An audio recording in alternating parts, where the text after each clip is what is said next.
Boa tarde, amados irmãos. Que a graça do nosso Senhor e Salvador Jesus Cristo seja com todos os presentes. Amém. Temos como tema do culto, esta tarde, nossa suficiência em Cristo. E por Cristo vivemos. Sabendo disso, eu os convido a abrirem a palavra de Deus no Salmo 16.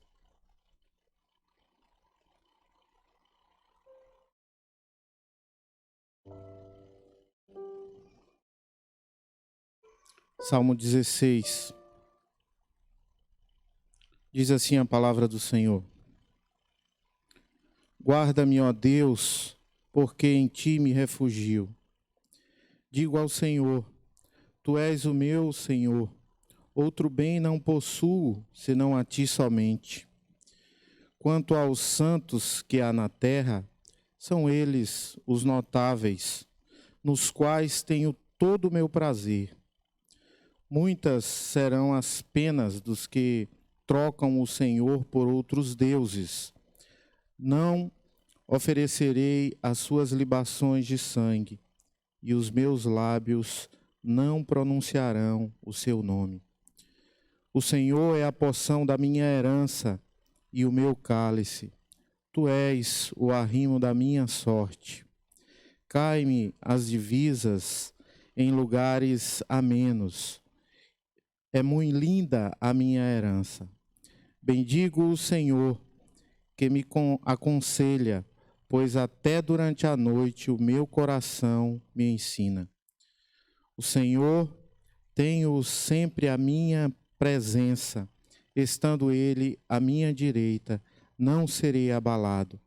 Alegra-se, pois, o meu coração e o meu espírito exulta, até o meu corpo repousará seguro.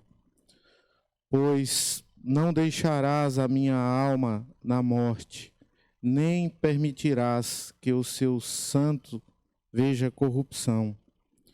Tu me farás ver os caminhos da vida, na tua presença, a plenitude de alegria, na tua destra, delícias perpetuamente. Amém. Nesse instante eu convido a amada igreja a se colocar de pé e juntos entoarmos o hino 104, linda melodia.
cantarei em meu coração, cantarei sem noite e dia.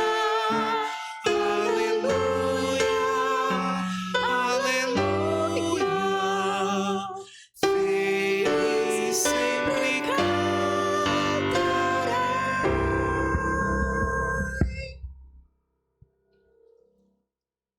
Igreja, pode se sentar. Vamos orar. Santo Deus e Pai, nós bendizemos o teu santo nome, ó Deus. Te damos graças, ó Pai, porque o Senhor é o Deus das nossas vidas. O Senhor é o Deus Todo-Poderoso. E nesta tarde, ó Deus, nós reunimos aqui para invocar o teu santo nome, ó Deus, para te prestar, ó Deus, culto. Por isso, ó Pai, te pedimos, recebe, ó Deus, este culto como prova da nossa gratidão, da nossa obediência a Ti e do nosso amor. Louvado seja o Teu nome, ó Deus, pela obra bendita de Jesus Cristo que nos trouxe vida. Nós pedimos, ó Pai, que o Senhor abençoe a vida de cada um que entrou aqui. É com gratidão que nós oramos e te pedimos, no nome de Jesus. Amém. Nossa suficiência em Cristo e por Cristo temos perdão. Abra a palavra do Senhor na primeira epístola de João,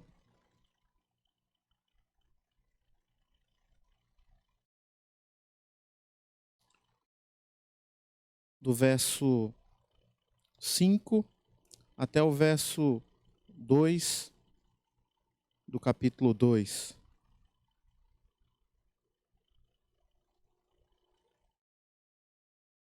Diz assim a palavra do Senhor: Ora, a mensagem que da parte dele temos ouvido e vos anunciamos é esta: que Deus é luz e não há nele treva nenhuma. Se dissermos que mantemos comunhão com ele e andamos nas trevas, mentimos e não praticamos a verdade. Se, porém, andamos na luz, como ele está na luz, mantemos comunhão uns com os outros, e o sangue de Jesus, seu Filho, nos purifica de todo pecado. Se dissermos que não temos pecado nenhum, a nós mesmos nos enganamos, e a verdade não está em nós. Se confessarmos os nossos pecados, ele é fiel e justo para nos perdoar os pecados e nos purificar de toda injustiça. Se dissermos que não temos cometido pecado, fazemo-lo mentiroso, e a sua palavra não está em nós. Filhinhos meus, essas coisas vos escrevo para que não pequeis. Se todavia alguém pecar, temos advogado junto ao Pai, Jesus Cristo, o justo.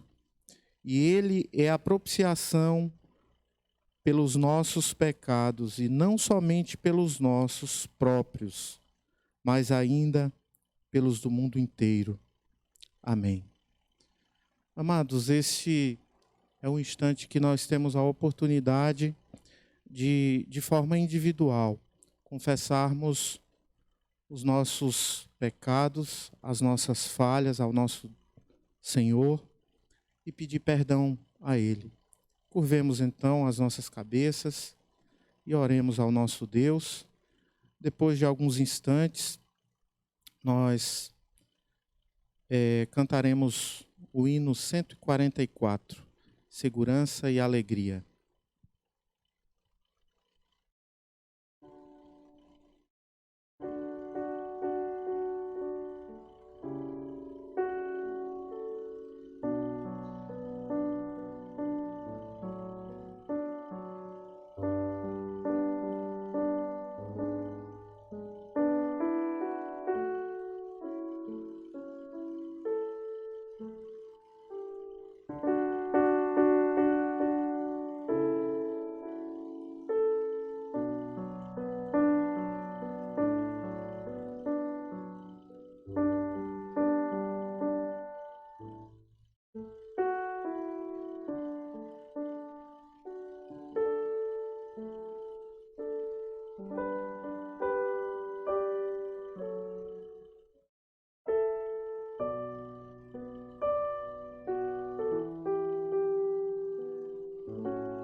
que me salvou.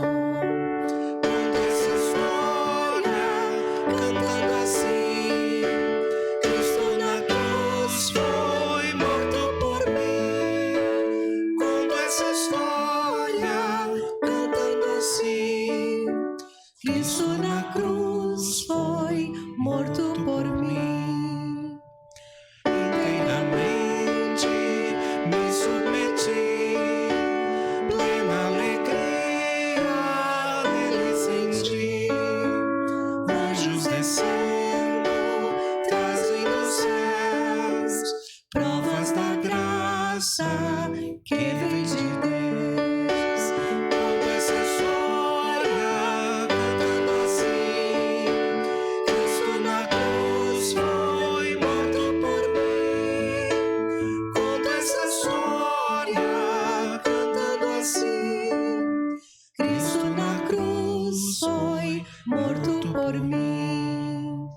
firmado em Cristo, no seu amor, estou contente em meu Salvador, esperançoso hei de viver Por Jesus Cristo, por seu poder. quando essa história cantando assim, Cristo na cruz foi morto por mim. Quando essa história cantando assim, Cristo na cruz foi morto por mim.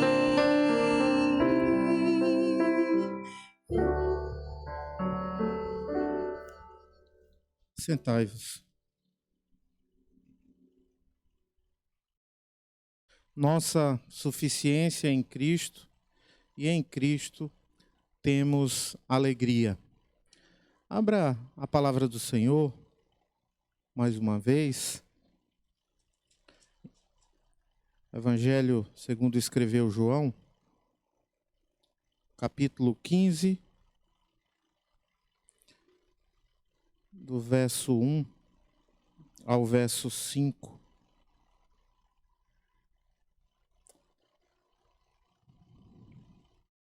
Diz assim a palavra do Senhor: Eu sou a videira verdadeira, e o meu Pai é o agricultor. Todo ramo que, estando em mim, não der fruto, ele o corta, e todo o que dá fruto, limpa, para que produza mais fruto ainda. Vós já estáis limpo pela palavra que vos tenho falado. Permanecei em mim, e eu permanecerei em vós.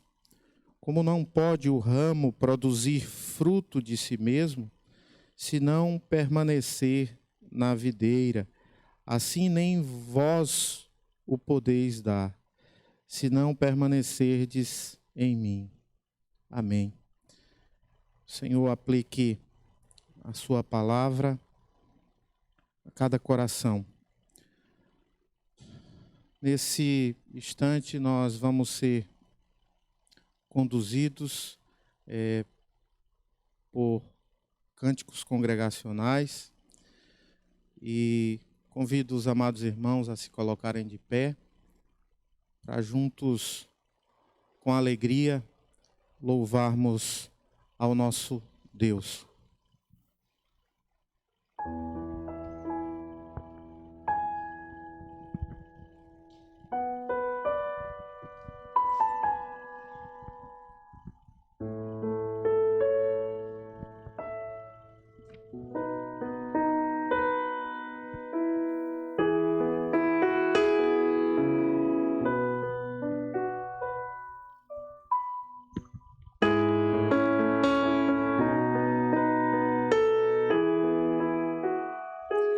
Em Cristo só confiarei. Ele é minha força, luz, canção, pedra angular em que eu me firmei. Na tempestade eu sei que dou com grande amor.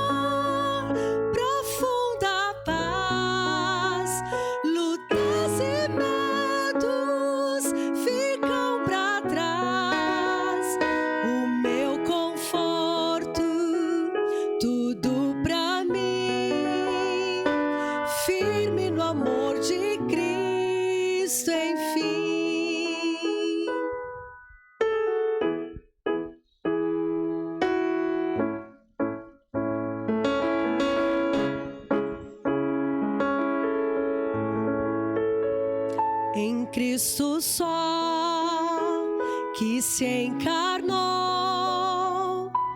todo poder num frágil ser, nele o amor Deus ofertou, até por nós se oferecer, pois lá na cruz o próprio Deus a sua ira satisfez,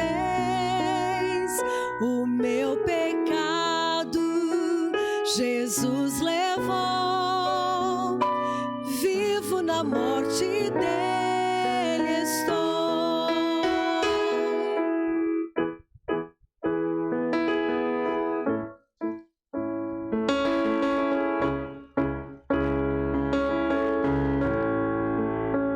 Foi sepultada a nossa luz, tragada pela escuridão, em glorioso dia então, da sepultura ressurgiu e permanece em sua glória, vitória que nos libertou, pois eu sou dele e ele é meu, pelo seu sangue me comprou.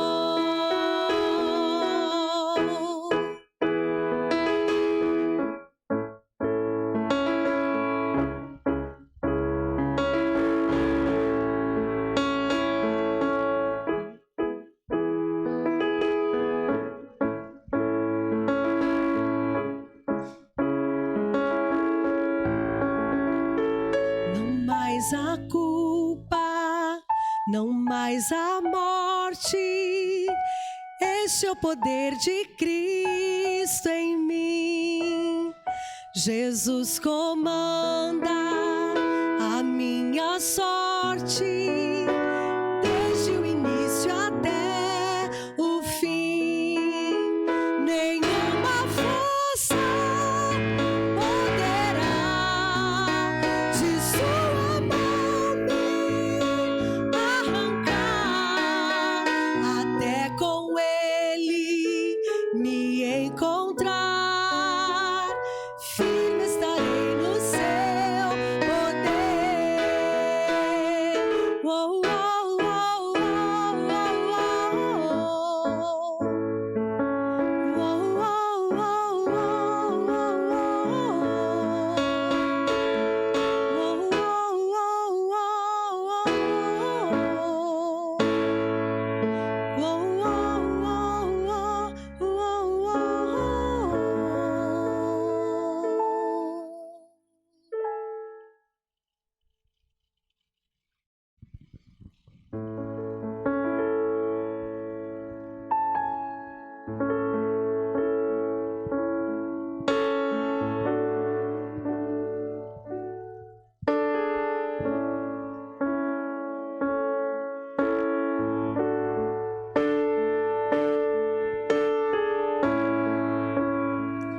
este é o meu respirar,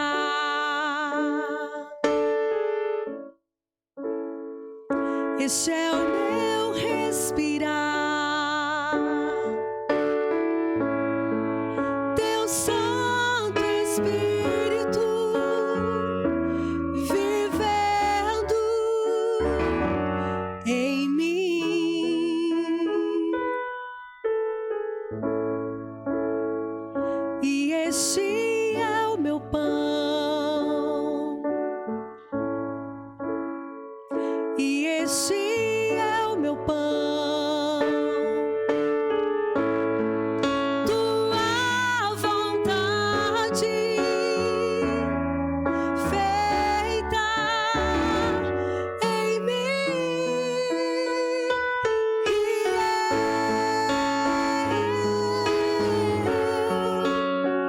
e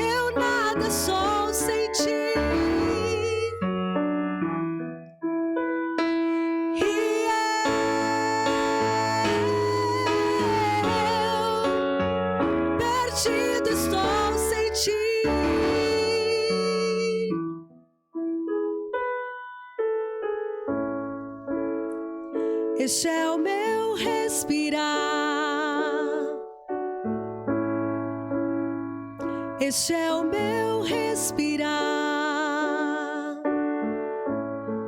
Teu Santo Espírito vivendo em mim. E este é o meu pão, e este é o meu pão. Tua vontade feita em mim, e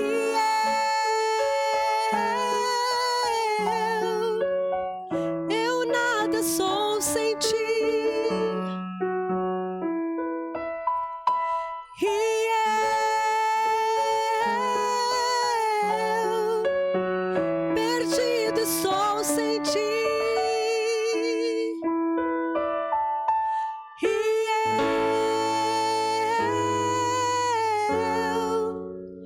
eu nada sou sem ti. E eu perdida sou sem ti.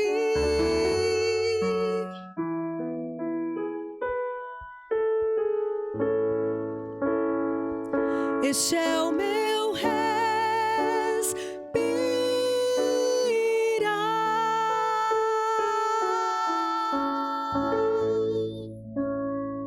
Amém.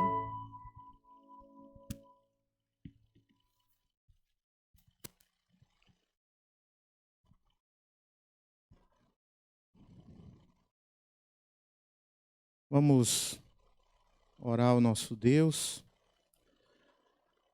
pedindo que Ele fale conosco através da sua santa palavra. Oremos. Maravilhoso Deus e Pai, como é maravilhoso estar na Tua casa.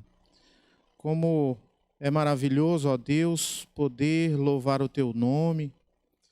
Como é maravilhoso, ó Deus, desfrutar da comunhão dos santos. E agora, ó Pai, nós queremos Te pedir, Senhor, que o Senhor fale conosco através da Tua palavra, ó Deus. Que o Senhor nos instrua, que o Senhor nos direcione através da Tua palavra, ó Deus. Abençoa o Teu servo, reverendo João, está incumbido de transmitir a Tua palavra a esta igreja, ó Deus.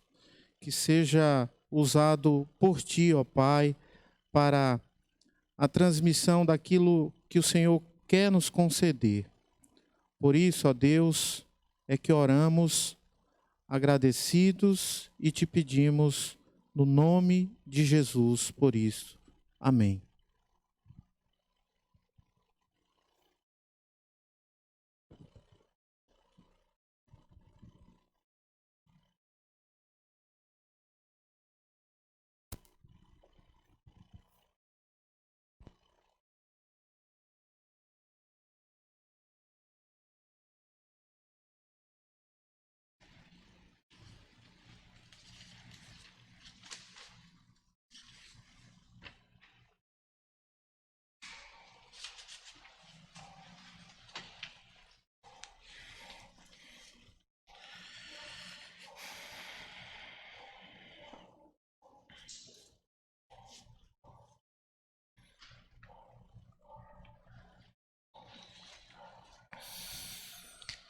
Meus irmãos, abramos nossas Bíblias na Epístola de Paulo aos Filipenses, no capítulo de número 3,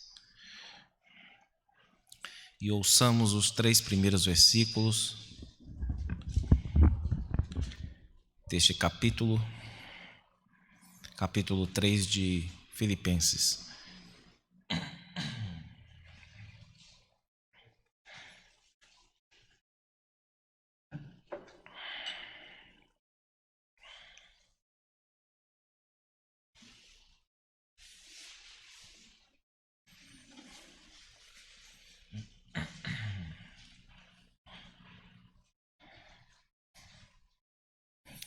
Assim nos diz a palavra de Deus. Quanto ao mais, irmãos meus, alegrai-vos no Senhor. A mim não me desgosta, e é segurança para vós outros que eu escreva as mesmas coisas. Acautelai-vos dos cães, acautelai-vos dos maus obreiros, acautelai-vos da falsa circuncisão, porque nós é que somos a circuncisão, nós que adoramos a Deus no Espírito e nos gloriamos em Cristo Jesus e não confiamos na carne. Amém. Meus irmãos, certo pensador chamado Eugen Rosenstock disse certa vez muito acertadamente que a nossa vida inteira, do início ao fim, se resume a tentativas de justificar perante a vida, perante as pessoas e perante o próprio Deus, uma multidão de coisas boas, de presentes, de acontecimentos, de boas dádivas que nos sobrevêm constantemente. Nós não sabemos direito dizer de onde vem tanta coisa boa, tanto carinho, tanto cuidado, desde quando somos pequenos, passando pela juventude, passando pela maturidade, pela velhice, e nós procuramos de todas as formas explicar isso, dar um relato, dar um contorno para isso, dizer o que é que aconteceu para que a nossa existência fosse tão abençoada. Independente daquilo que você tenha feito depois, você só fez porque alguém fez muita coisa por você antes. E essa tentativa é parte de todos os esforços dos seres humanos, de justificar tanto o seu presente como também o seu futuro, valendo-se de alguma base, de algum tipo de fundamento, de algum tipo de explicação que dê conta de tantos benefícios recebidos por nós. Neste novo capítulo da sua epístola, irmãos, Paulo menciona algumas bases comuns da confiança humana. Vocês conhecem certamente as três. Uma delas é a ascendência ou a raça da pessoa, o pedigree, por assim dizer, do indivíduo.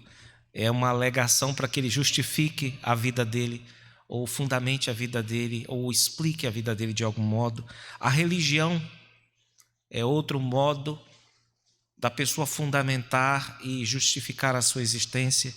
E também, é claro, as realizações, aquilo que as pessoas fizeram por meio de uma suposta inteligência que para elas é pertencente a elas mesmas, ou então algum feito heróico, alguma coisa que as leve a entender que a vida dela passou a ter sentido ou recebeu um bom fundamento a partir daquilo que ela é ou fez.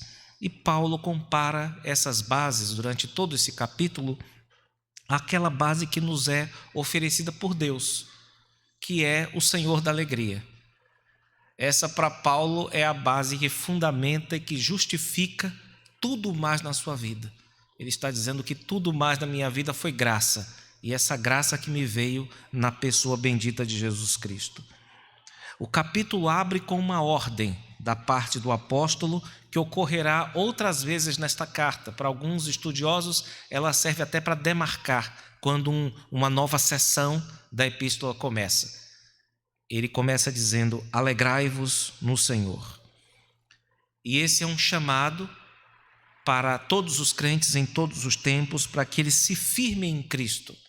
A alegria, neste contexto aqui, do modo como Paulo a explica, ocorre inclusive em contextos difíceis, problemáticos, desastrosos, até tristes. Como o próprio Paulo disse: irmãos, eu estava triste na prisão, mas se o Epafrodito morresse, ele que foi enviado por vocês para me ajudar, aí seria tristeza sobre tristeza. Então, ao mesmo tempo, a alegria cristã é compatível no sentido de envolver e ultrapassar até mesmo as tristezas pelas quais atravessamos, meus irmãos. E Paulo diz aqui para que os crentes se mantenham firmes neste que é o Senhor da alegria. O Senhor que dá a cada servo que confia nele a clareza e a certeza de que o acontecer histórico, a atitude das pessoas, os inimigos, os problemas da vida, nada disso acontece por acaso, mas unicamente pelo cuidado paternal que Deus tem por nós em Cristo. E por isso Paulo recomenda aos filipenses para que se firmem nesse Senhor como seu único e suficiente fundamento, aquele que pode justificar e aquele que pode também santificar e conduzir as suas vidas. Paulo diz no versículo de número 1 que já havia tratado disso com os seus irmãos em Filipos e que insistiria nisso porque isso ajudaria os irmãos a resistir a muitos perigos como igreja. Nós não sabemos se Paulo enviou uma carta anteriormente, ele diz que já falou sobre isso com os irmãos. Nós não sabemos também que ele, já que ele foi quem evangelizou Lídia, não é? E o carcereiro de Filipos, e passou um tempo lá em Filipos, pode ser que ele tenha dado já essas instruções, dizendo: irmãos, alegrai-vos no Senhor. Isso não é simplesmente um apelo às emoções de vocês, é um apelo à firmeza de vocês em Cristo, para que todo o significado na vida de vocês emane dele, nasça dele, se nutra dele, porque vocês não têm reservas psíquicas para ter 1 minuto de alegria apenas por vocês mesmos. O único consolo que vocês têm na vida e na morte é ser dele, é pertencer a ele. Tudo mais não serve como consolo permanente, não serve como consolo constante, meus irmãos. Assim, essa segurança e essa alegria devem também capacitar os crentes, não apenas a enfrentar os problemas de modo geral da vida, mas também enfrentar alguns que são chamados aqui, serão chamados por Paulo de inimigos da cruz. Pessoas que, com uma aparente boa vontade, com um aparente desejo de ajudar a igreja, acabam tentando destruir seus fundamentos. E de certo modo Paulo diz: irmãos, vocês precisam estar firmes em Deus, alegres, nos termos dele, aqui em Deus, para que vocês possam enfrentar certas dificuldades que provavelmente virão sobre vocês. E é por isso que a ordem alegrai-vos é seguida aqui por um alerta, que é o acautelai-vos. Tomem cuidado, prestem atenção, vigiem ao que está acontecendo ou o que pode acontecer nesta igreja. Isso está no versículo de número 2 desta porção. Paulo demonstra com isso a preocupação, irmãos, com um grupo que na época se dizia cristão, que ficou conhecido historicamente como os judaizantes. Judaizantes era um grupo ou pessoas que se convertiam do judaísmo ao cristianismo, diziam agora que não eram mais simplesmente judeus, mas judeus cristãos. E essas pessoas já tinham causado problemas numa igreja da Galácia, ou nas igrejas da Galácia, para as quais Paulo escreveu uma carta, falando a respeito de pessoas, de algumas pessoas que estavam trazendo perturbações. Elas vinham do judaísmo e elas diziam que eram cristãs, que aceitavam os termos da doutrina cristã, mas elas uniam a ideia da salvação em Cristo com a ideia de uma obediência às leis cerimoniais dos judeus. Então elas queriam fazer uma espécie de combinação entre aquilo que era o evangelho, tal como Paulo pregava, e aquilo que eram as antigas leis do judaísmo, irmãos, especialmente a circuncisão.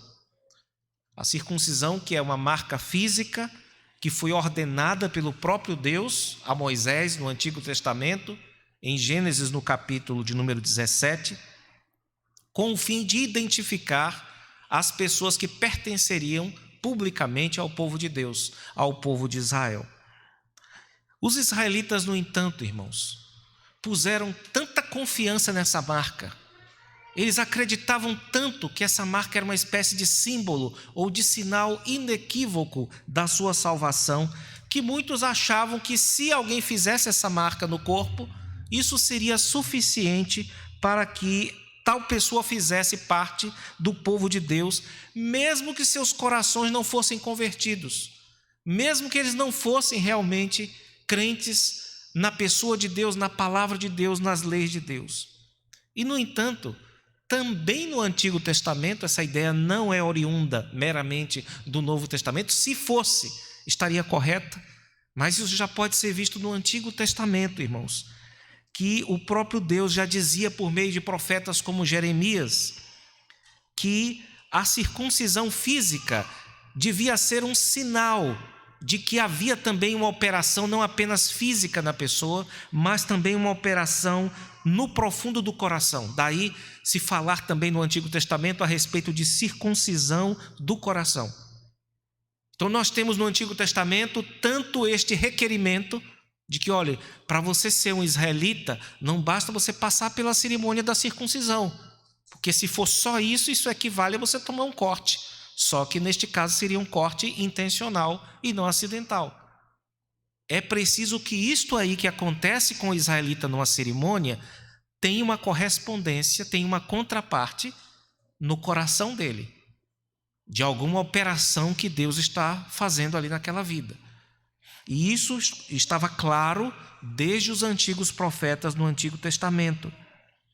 Pois Paulo, o apóstolo, nos diz agora que este tempo, já que esta circuncisão não foi apenas requerida no Antigo Testamento, mas foi prometida também, Paulo diz, irmãos, chegou esta época, a época em que é vital para que alguém faça parte do povo de Deus, da igreja de Deus, que essa pessoa tenha não apenas essa operação física, mas tenha principalmente a operação espiritual feita por Deus em sua vida e em seu coração.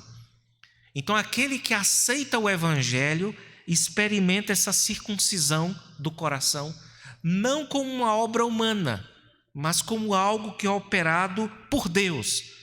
E Paulo deixa claro que essa operação é trinitária. As três pessoas da Trindade participam desta operação no coração do crente e que tornam a sua vida uma vida de adoração ao Senhor Deus. Essa vida de adoração a Deus é, como Paulo explica aqui, a verdadeira circuncisão. A verdadeira operação de Deus no coração. Notem o versículo de número 3. Essa obra trinitária na vida dos cristãos. Vejam o sinal de que alguém foi circuncidado no coração pelo Senhor Deus. Versículo 3 nos diz: porque nós, referindo-se aos cristãos, é que somos a circuncisão. Nós que, em primeiro lugar, adoramos ao Deus verdadeiro. Nós, os que não adoramos outros deuses, não adoramos invenções, mas respondemos à revelação dele próprio. Ele mesmo nos diz quem ele é e como ele quer ser adorado. Então essa é uma característica daqueles que tiveram seu coração operado, por assim dizer, pela Trindade. Eles têm essa característica da parte do Deus verdadeiro. Em segundo lugar, o texto nos fala: nós que adoramos a Deus no Espírito. Ou seja, nós adoramos a Deus com a força que o Espírito de Deus nos dá para isso. Ninguém pode adorar corretamente a Deus se o Espírito de Deus não o mover para tal, se o Espírito de Deus não o dispuser para tal. O Espírito que nos crentes habita e que os capacita a fazer a obra de Deus. Sobretudo, esta obra central de adorar, de bendizer o Senhor Deus. E em terceiro lugar, o texto continua, versículo 3, dizendo que os crentes são aqueles que se gloriam em Cristo e não confiam na carne. Ou seja, eles adoram a Deus confiados unicamente nos merecimentos de Jesus Cristo. E é nisso que eles se jactam, é nisso que eles se gloriam, é nisso que eles colocam a sua confiança. Esse é o fundamento da nossa alegria. É o fato de que sem Cristo nós não teríamos alegria nenhuma, mas com Ele nós temos a alegria verdadeira e duradoura. Isso parece ser uma simples doutrina, e é. E como toda simples doutrina é verdadeira e poderosa, capaz de transformar a vida das pessoas e de santificá-las, irmãos. Numa relação tão graciosa como essa, nossa com a Trindade, na qual nós somos passivos, somos instrumentos da parte de Deus e Ele nos usa para trabalhar o coração um na vida do outro. Não há espaço para a glória humana, irmãos. Não faz sentido se gloriar senão unicamente na bondade e misericórdia de Deus em Cristo. Não faz sentido, portanto, para um crente confiar na própria carne. Aqui nós precisamos entender o que significa essa palavra carne, que neste contexto aqui não são as nossas fraquezas, mas são as nossas realizações ou a nossa ascendência, não é? Se ela é nobre, se ela é de gente rica, de gente muito importante, se ela é judaica, não importa isso. Também não importa a sua religião, de que religião você era. Você era de uma religião mais nobre ou menos nobre, ou se você fez grandes realizações, você não consegue diante de Deus se justificar. Isso não justifica as pessoas diante da vida e nem diante de Deus. Aqueles que confiam na carne, nesse sentido que eu estou descrevendo, irmãos, acaba de entrar em guerra com o Deus que não aceita dividir a sua glória com ninguém. E o plano de Deus é que tenhamos em Cristo a única base, o único fundamento para nos gloriarmos em algo, irmãos. E é por isso que Paulo soa o alarme. Eu deixei esse versículo 2 por último, porque isso é uma trombeta que um profeta do Antigo Testamento, pelo menos é o estilo de Paulo aqui, soa como que gritando, dizendo: cuidado com os cães, meus irmãos. Cuidado com os que fazem o mal, ou os maus obreiros. Cuidado com os da mutilação. Esse é o tom com que Paulo está falando aqui. Ele está clamando aos irmãos, e ele voltará a fazer isso em várias de suas cartas, porque constantemente esse fundamento da igreja é ameaçado por alguns grupos, por algumas pessoas. Esse é um clamor neste contexto, e com os termos que é usado, bastante insultuoso, não meramente aos judeus como povo, mas àqueles que querem, de algum modo, colocar o judaísmo dentro do cristianismo, colocar a mensagem da palavra de Deus ou do evangelho de Deus nos moldes de uma fase anterior do povo de Deus, que querem retroceder, que querem eliminar a obra de Cristo em favor do seu povo, irmãos. É por isso que Paulo soa este alarme. Para um judeu, havia uma palavra muito insultuosa, essa primeira que Paulo usa aqui, que é cão. Era um modo de chamar pessoas do lado de fora do povo judeu de ignorante, ou de ímpio, ou de pagão. É possível que Paulo aqui esteja usando esse insulto, irmãos, para destacar a avidez com que alguns professores da Bíblia da época, com que alguns mestres estavam entrando na igreja e procurando mudar a cabeça dos crentes em relação ao evangelho que Paulo estava pregando, pensando com isso fazer um grande favor à igreja. Muitas dessas pessoas tinham a chamada boa intenção. Eles trabalhavam com diligência, com avidez, desejando fazer a coisa certa. O problema é que na sequência Paulo diz que eles eram também maus obreiros. O que é um mau obreiro? Quando você pensa numa casa, é alguém que pensa construir muitas coisas boas, muitas paredes, muitas colunas, mas para isso ele precisa destruir os fundamentos. É exatamente isso que esses homens estão fazendo. Eles trabalham muito, eles querem trabalhar muito na igreja, fazer muitas coisas interessantes na igreja, mas isso à custa do fundamento que é Cristo. E por isso Paulo diz, eles são obreiros, mas são maus obreiros, porque eles querem de algum modo destruir a suficiência de Cristo e de sua obra. Essas vocês percebem que são expressões bastante amplas. Mas agora, ainda no versículo 2, a terceira expressão que Paulo usa, irmãos, é dura e aguda. É como se fosse a ponta da espada desse ataque que Paulo desfere contra essas pessoas. E mostra onde Paulo queria chegar. Paulo diz assim: irmãos, cuidado com os mutiladores. Literalmente é isso que ele usa aqui. A palavra peritomê, circuncisão, está no versículo 3. No 2 aqui é outra palavra, é katatomen, significa mutilação. Mutilação, vocês sabem que é um corte feito sem muito cuidado, não é?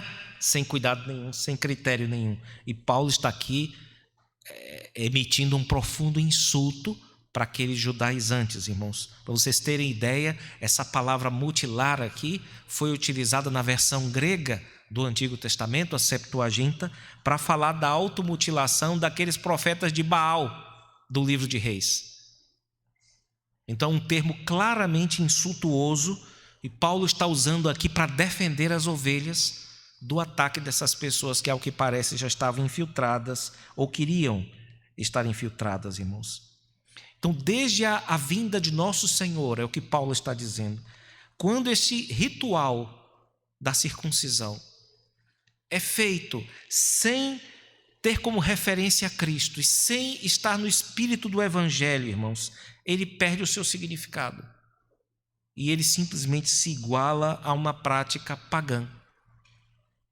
Ou seja, aqueles que estão em Cristo não precisam mais de circuncisão. Por quê? Porque eles já têm aquela coisa simbolizada pela circuncisão, que era a circuncisão do coração. Daí Paulo escrever, não nesta carta, mas na carta aos Romanos, capítulo 2, versículos 28 e 29. Porque não é judeu quem o é apenas exteriormente, nem é circuncisão a que é somente na carne. Porém, judeu é aquele que o é interiormente, e circuncisão a que é do coração, no espírito, não segundo a letra, e cujo louvor não procede dos homens, mas de Deus. Paulo, portanto, diz, irmãos, até aqui, aos seus irmãos de Filipos, para que eles se firmem no Senhor. E lembra também que eles serão atacados constantemente neste ponto. Lembrem-se disso, irmãos. Todo crente que está fraco na sua relação com o Senhor. Está fraco no seu entendimento de quem é Jesus Cristo, do alcance da obra dele, do poder da obra dele. Todo crente que se enfraquece com respeito a esta relação. E é por isso que Paulo diz, eu não vou me cansar de falar sempre que eu puder, porque isso é um ponto vital para vocês, meus irmãos. Os ataques podem mudar, mas os ataques vão continuar. E vai ser sempre nesse ponto. Então, se você perder qualquer outra coisa em torno, não tem problema. Mas se essa parte for afetada, você será consideravelmente afetado. É isso que Paulo está dizendo aqui. E ele diz, eu não terei receio, eu ousarei ser maçante para falar para vocês as mesmas coisas, porque eu sei que esse é um ponto importantíssimo para a vida da igreja, irmãos. Aparentemente, em nossos dias, talvez nem todos acreditem que um pastor ou que um mestre mal intencionado possam destruir, ferrar ou prejudicar consideravelmente a vida de alguém. Paulo acreditava nisso. Paulo acreditava que existem pessoas que têm uma força sedutora enorme. Elas não são chatas, são interessantíssimas. Você assiste comendo pipoca e gosta, e engole junto com a pipoca as palavras dela.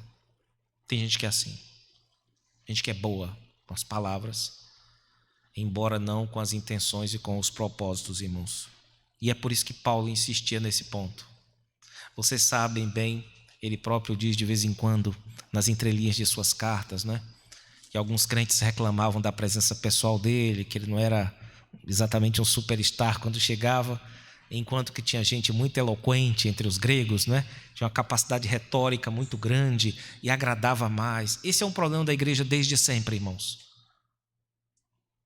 Você pega um homem santo, põe para falar, o pessoal não curte muito. Mas pega um sujeito do mal mesmo, que tem uma boa retórica, e junta muita gente em torno dele. Então, já na abertura do século XX, um poeta tentou descrever a situação do nosso mundo e, dentre outras coisas, ele disse isso: aos bons falta toda a convicção, enquanto os maus estão cheios de intensidade apaixonada. É isso. Essa é a condição do nosso mundo, e essa gente atrai mesmo, como a mosca é atraída para o mel, infelizmente, irmãos. E é certo que se o apóstolo Paulo estivesse entre nós, irmãos, ele tivesse acesso às redes sociais, tivesse acesso ao que é dito nas TVs ou no mercado editorial, é muito provável que ele pegasse a sua trombeta profética e soprasse muitas vezes, dizendo: irmãos, cuidado, cuidado, cuidado, porque muitos foram os crentes que já se afastaram da suficiência de Cristo.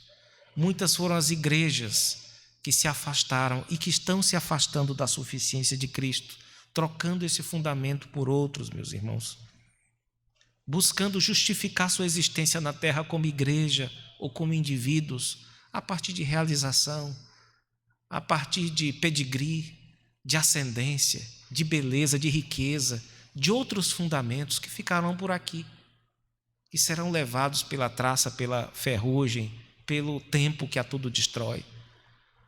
E as pessoas estão se apegando a isso para justificar-se perante a vida, perante a história e, finalmente, perante Deus, irmãos.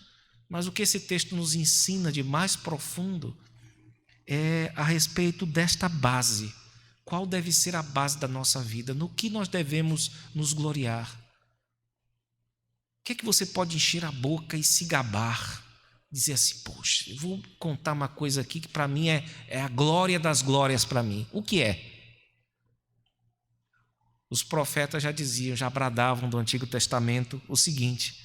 Jeremias, exatamente aquele que falou da circuncisão do coração, no capítulo 9, versículo 23 e 24, ele disse: assim diz o Senhor, não se glorie o sábio na sua sabedoria, nem o forte na sua força, nem o rico nas suas riquezas, mas o que se gloriar, glorie-se nisto, em me conhecer e saber que eu sou o Senhor, e faço misericórdia, juízo e justiça na terra, porque destas coisas me agrado, diz o Senhor. Deus não divide a glória dele com ninguém. Qualquer que seja o motivo que você pense que pode ser justificador para a sua vida, pode explicar a sua vida, é algum tipo de dádiva que você perverteu num senso de posse maluco e pensa que é seu, mas na verdade é dele também. Por isso que a glória deve ser toda dele, pela sua inteligência, pelo seu caráter, pela sua ascendência, pelas suas realizações, pela seu pedigree religioso, o que quer que seja. É o que Paulo está nos ensinando aqui e ecoando certamente o profeta Jeremias. E nós sabemos, irmãos, que conhecer a Deus significa hoje para nós conhecer a pessoa do seu Filho, que para nós é a nossa glória, que para nós é o nosso tudo, que para nós é a nossa suficiência. E Paulo fará uso da sua própria experiência, do seu próprio currículo, para dizer que ele não vale nada, na sequência desse capítulo. Ele dirá: irmãos, eu digo e provo com a minha própria biografia, se tem alguém que pode se gabar neste mundo de ser alguma coisa, sou eu. Mas vocês vão ver do que é que ele chama o currículo dele mais à frente. Em face da excelência do conhecimento de Cristo. Mas isso nós veremos em outra ocasião. Eu encerro esta mensagem fazendo a leitura de um dos mais belos hinos de todos os tempos, bem conhecido da igreja, Jesus, Alegria dos Homens. Acho que todo mundo conhece aquelas tercinas benditas do Johann Sebastian Bach. E eu pedi a um dos nossos presbíteros, presbítero Wallace, para que ele fizesse uma tradução, ele gosta muito do alemão, fizesse uma tradução do alemão diretamente para a nossa língua, e ele fez esse favor, a quem muito agradeço. Eu gostaria de encerrar fazendo a leitura da primeira parte desse hino que fala sobre a suficiência de Cristo na nossa vida. O texto diz assim, e com ele eu encerro. Jesus permanece minha alegria, o conforto e a seiva do meu coração. Jesus nos defende de todo sofrimento. Ele é a força da minha vida, o desejo e a luz dos meus olhos, o tesouro e a felicidade da minha alma. Por isso, jamais deixarei Jesus sair do meu coração e da minha presença. Que o Senhor Deus nos abençoe e nos dê esta mesma firmeza, irmãos. Amém.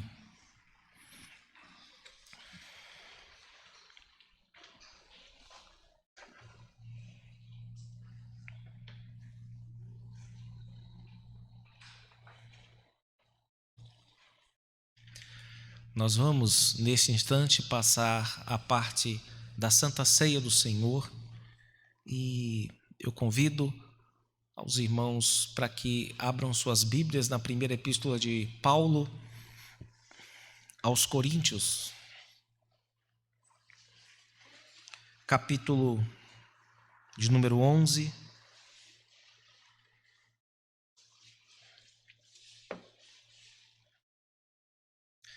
versículos de 23 a 26.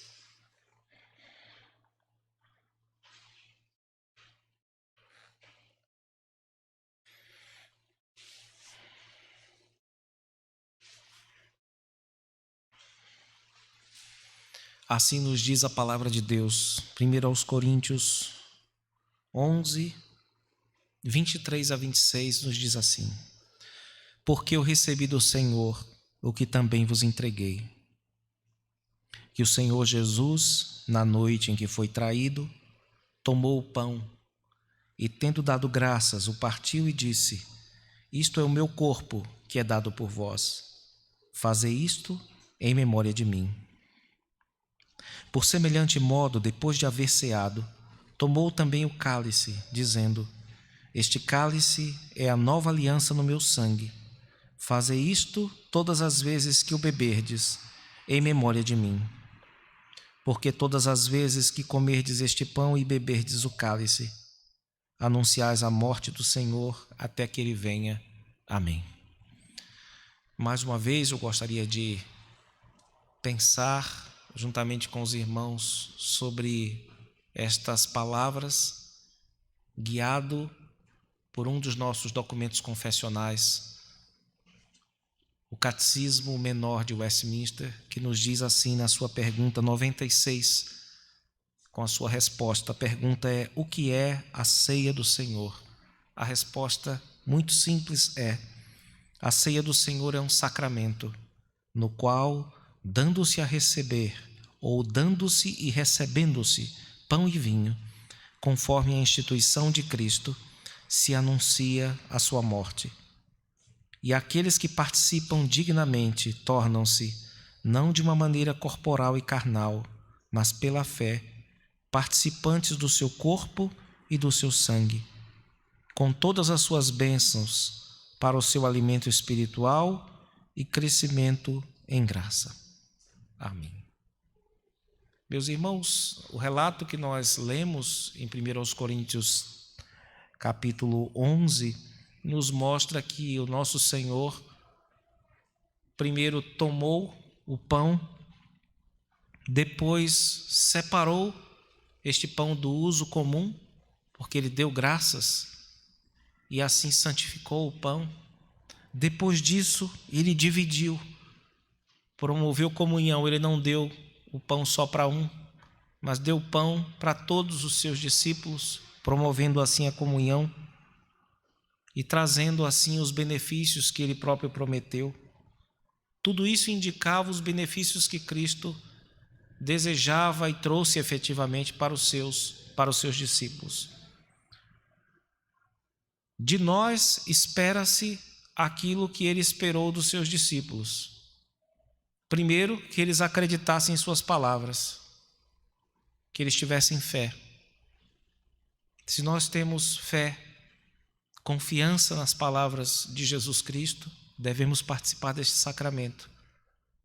E em segundo lugar, além de fé, você nota a prática dessa fé na dependência que eles tiveram de fazer tudo conforme Cristo ordenou.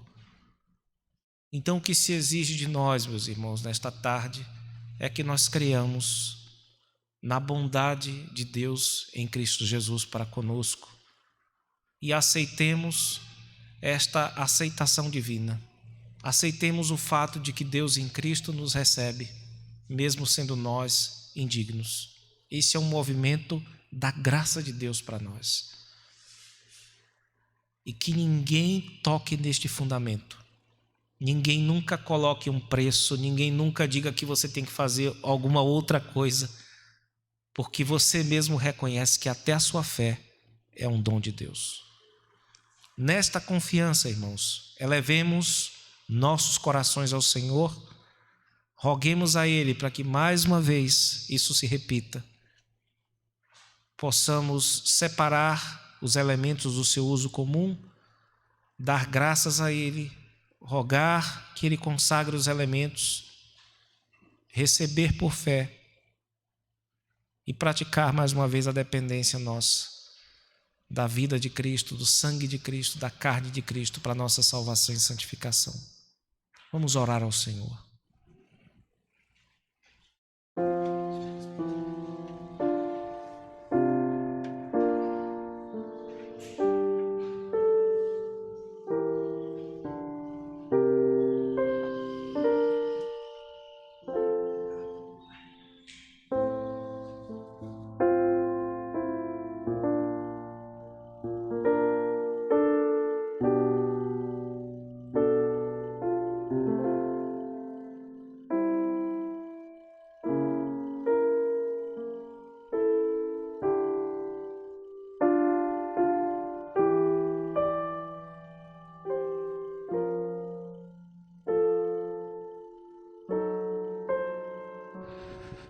Oremos, irmãos.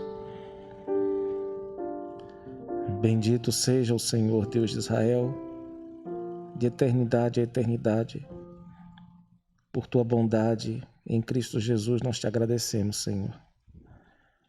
Deus de amor, recebe o nosso louvor, nossa gratidão. Observa, Senhor, os nossos corações e ajuda-nos, Senhor, nesta hora, para que possamos participar em total dependência, Senhor, do que o Senhor nos diz, da tua vontade, da tua pessoa, e sem nenhuma reserva mental ou no coração, Senhor, possamos confiar inteiramente na graça que nos foi dada na pessoa do teu Filho. Ó Deus, conceda-nos a graça de, assim como os discípulos na primeira ceia, receber as tuas palavras com fé e participar em inteira dependência, Senhor. Rogamos-te que separes do uso comum os elementos que serão usados pelos teus filhos, Senhor, e dá que eles cumpram o propósito designado na tua poderosa palavra, que sirvam para nós de edificação, de crescimento na fé, na esperança e no amor.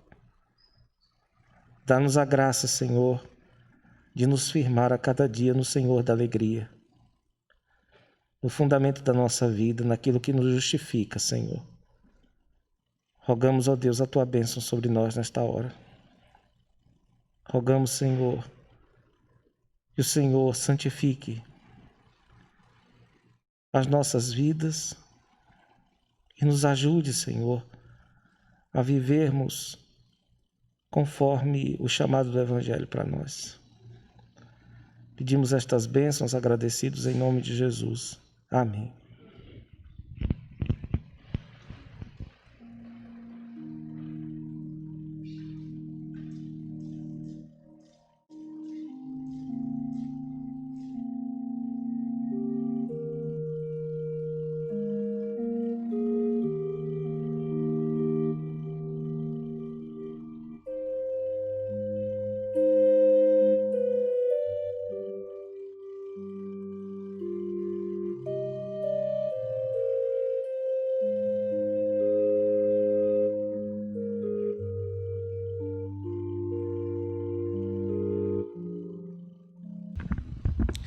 Irmãos, fiquemos em pé, vamos orar a oração final e a seguir recebamos a bênção.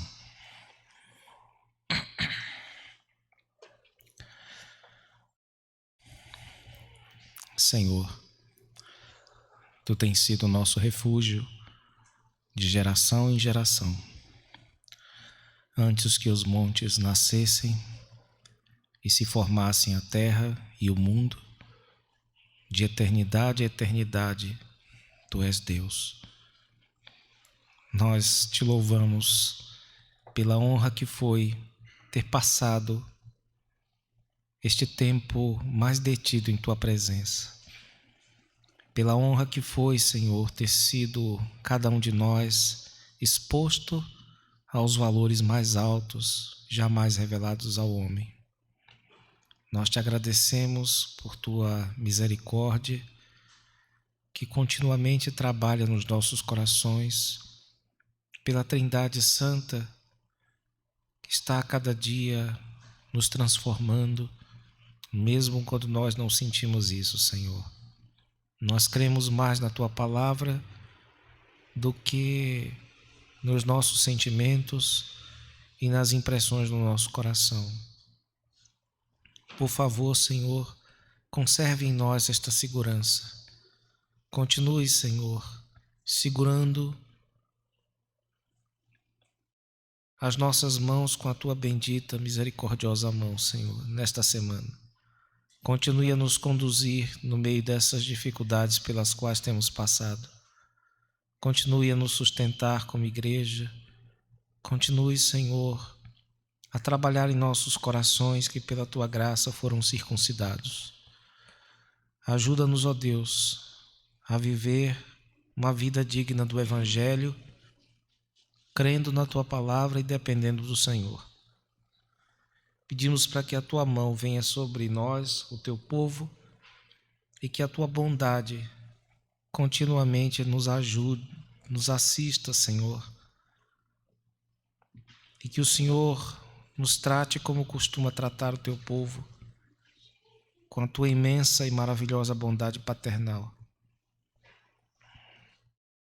Essa é a nossa petição, Senhor, agradecidos por tudo. Em nome de Jesus, o Teu amado Filho. Amém.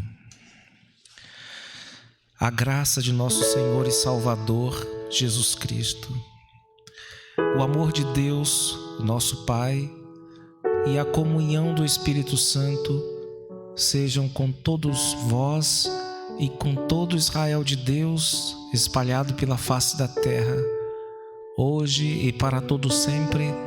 Amém.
Perto quero estar,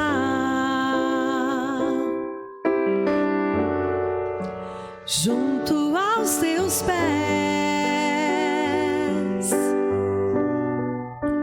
pois prazer maior não há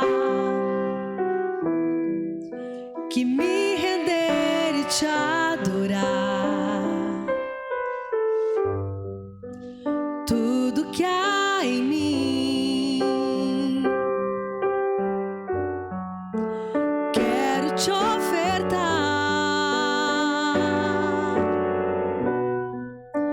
mas ainda é pouco, eu sei, se comparado ao que ganhei.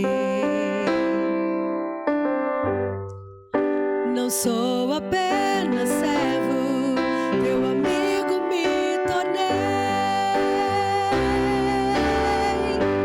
Te louvarei. Não me importam as circunstâncias. Adorarei somente a ti, Jesus.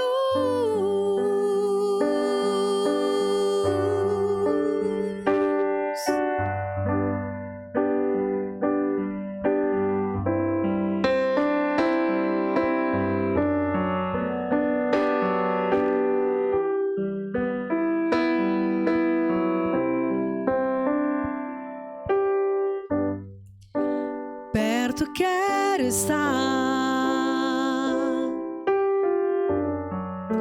junto aos teus pés, pois prazer maior não há que me render e te adorar. Tudo que há em mim quero te ofertar,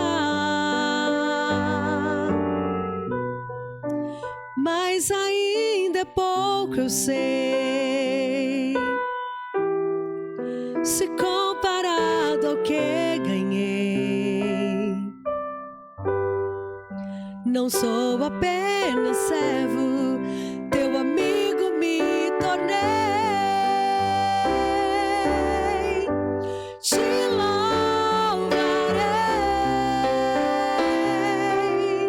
Não importam as circunstâncias. Adorarei somente a ti, Jesus. Te louvarei. Não importam as circunstâncias. Adorarei somente a ti, Jesus. Somente a ti, Jesus. Somente a ti, Jesus.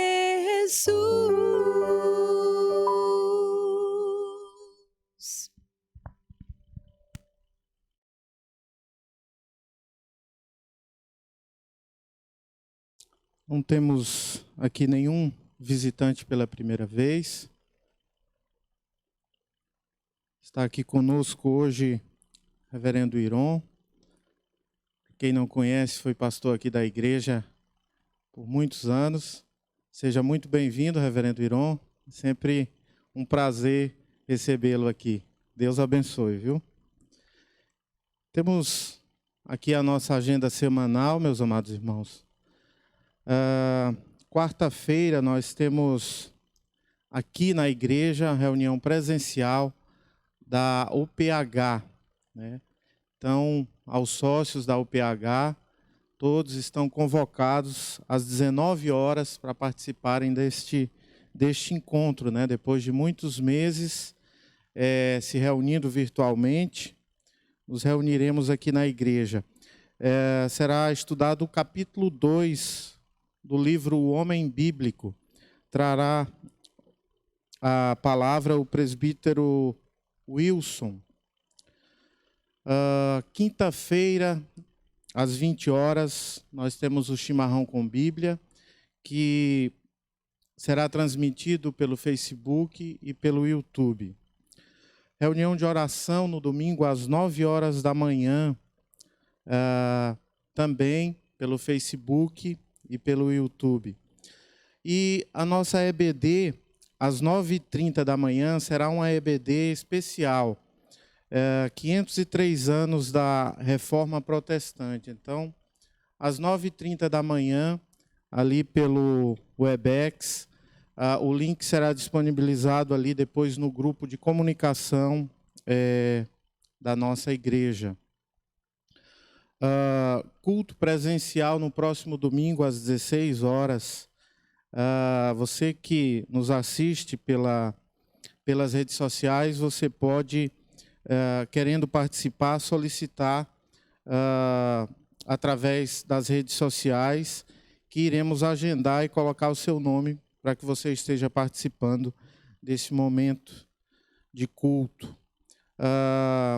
Às 19 horas, teremos a transmissão do culto das 16 horas, também pelo Facebook e pelo YouTube. Eram essas as comunicações. Ide em paz para os vossos lares. Que Deus conceda uma semana abençoada para cada um de vocês. Amém.